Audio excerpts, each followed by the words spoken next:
La Gear S3, c'est la nouvelle montre connectée dévoilée ici à l'IFA de Berlin 2016 par Samsung. Alors, plusieurs points à noter qui marquent une évolution notable par rapport à la génération précédente. Alors, le design, toujours un design rond, c'est une montre clairement destinée aux hommes. Vous le voyez, elle est assez massive. C'est aussi une des raisons pour lesquelles il y a deux versions de cette montre.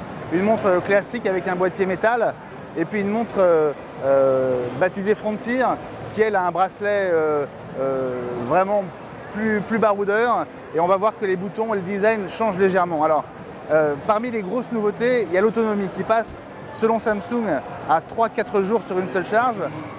Ceci alors que l'écran en fait ne s'éteint jamais, contrairement à la génération précédente, grâce à une fonction qui s'appelle Always On Display. Même quand vous avez le bras le long du corps par exemple, l'écran s'assombrit, mais il ne s'éteint pas, et donc on a l'illusion d'avoir quand même une montre, une vraie montre toujours au poignet.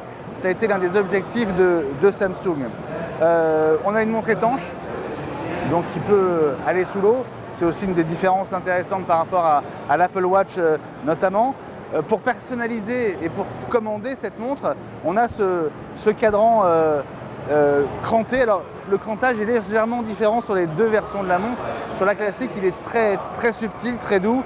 On n'a presque pas de pas quand on tourne l'anneau, alors que sur la Frontier, on sent plus le clac quand on fait tourner ce disque. Alors, on accède effectivement aux différentes fonctions de la montre en tournant cet anneau. Comme sur l'Apple Watch, c'est en appuyant au centre de l'écran qu'on entre dans chacune des applis ou des fonctions. Et par exemple, pour personnaliser le cadran, eh ben, on a un choix de pas mal de design, ce qui permet d'un jour à l'autre presque de changer de montre, on va dire. Parmi les fonctions hyper intéressantes aussi, il y a, vous le voyez sur le côté, deux boutons. Ce bouton, avec une seule pression, permet de revenir à l'écran d'accueil. En revanche, en cas de pépin, par exemple, vous êtes en train de faire une randonnée en VTT et vous avez un accident, vous avez besoin de prévenir les secours. 3 pressions sur ce bouton en fait, vont déclencher un appel de secours à vos proches ou à des secours.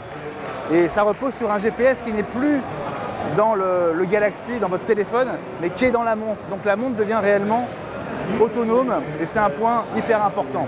Alors la Galaxy S3, elle va sortir bientôt probablement, mais on ne connaît pas encore la date et on ne connaît pas encore les prix.